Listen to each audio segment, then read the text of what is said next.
अंड्याचा रस्सा बनवणार आहे. त्यासाठी लागणारं साहित्य: खोबरं, जिरं, लसूण, मिरची पावडर, टोमॅटो, कांदा, कोथिंबीर आणि थोडंसं तेल. कांदा पहिल्यांदा तव्यात टाकायचा, थोडंसं तेल लावायचं आणि कांदा भाजून घ्यायचा आपण.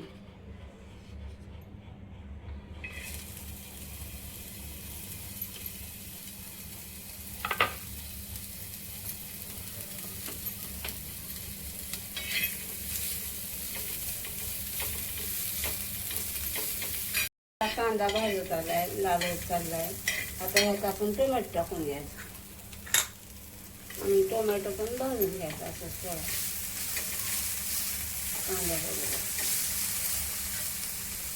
टोमॅटो आणि कांदा आता भाजून झालाय. आता आपण हे प्लेटमध्ये काढून घेऊया.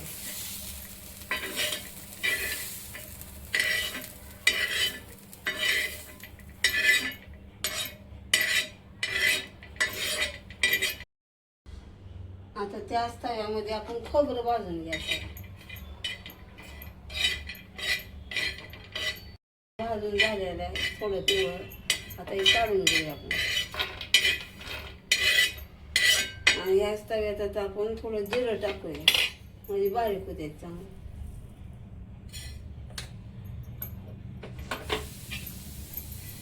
जिरं नॉर्मल गरम केलं म्हणजे बारीक होते.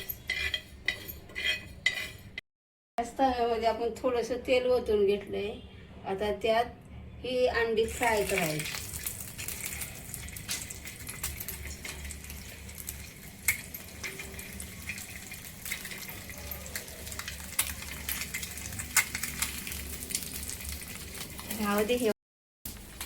त्याच तव्यामध्ये आपण या अंड्याचं काप करून थोडंसं तेल ओतून पालती टाकली आणि त्याला थोडी हळद टाकायची.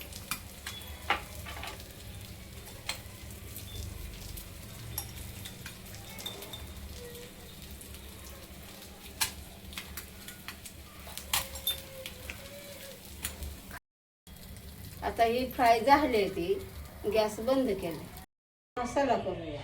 खोबरं ही गरम केलेलं आहे, त्या पहिलं बारीक करून घेऊया.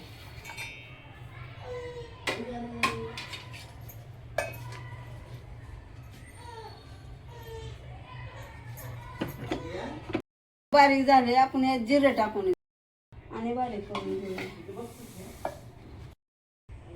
आता ही आपण कांदा भाजलेला आहे आणि टोमॅटो भाजलेला आहे, ती पण यातून बारीक करायची. कोथिंबीर पण थोडी टाकूया.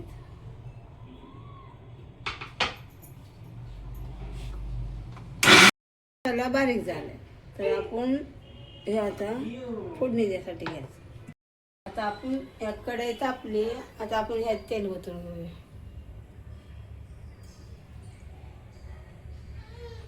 आपल्याला जेवढं पाहिजे तेवढं तेल ओतू शकता. आणि ही पाणी गरम करायला ठेवले, ते पाणी नंतर वाटायचं. आता ह्यात आपण तेलात मसाला टाकून घेऊया.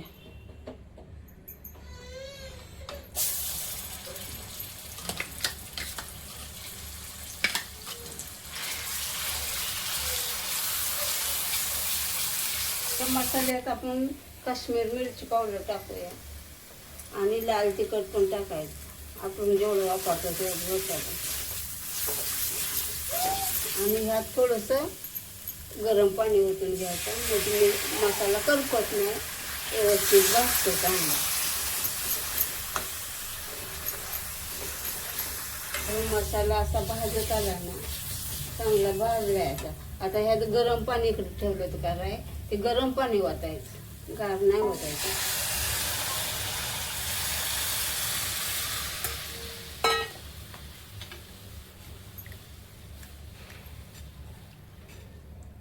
आणि ह्यात थोडी आता कोथिंबीर टाकूया आपण.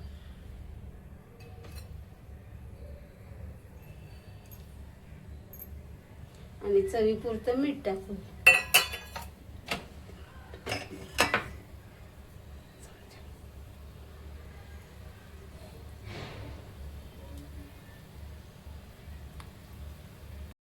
आता ही आपण फ्राय केलेली अंडी प्लेटमध्ये काढून घेतली ती आणि आता ह्यात रस्सा घेऊया.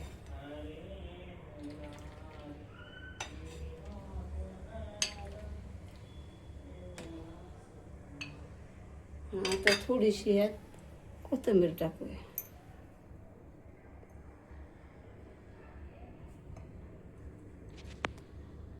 अशा रीतीनं आता कालवण पूर्ण झालेलं आहे. आता हे खाण्यासाठी तयार आहे.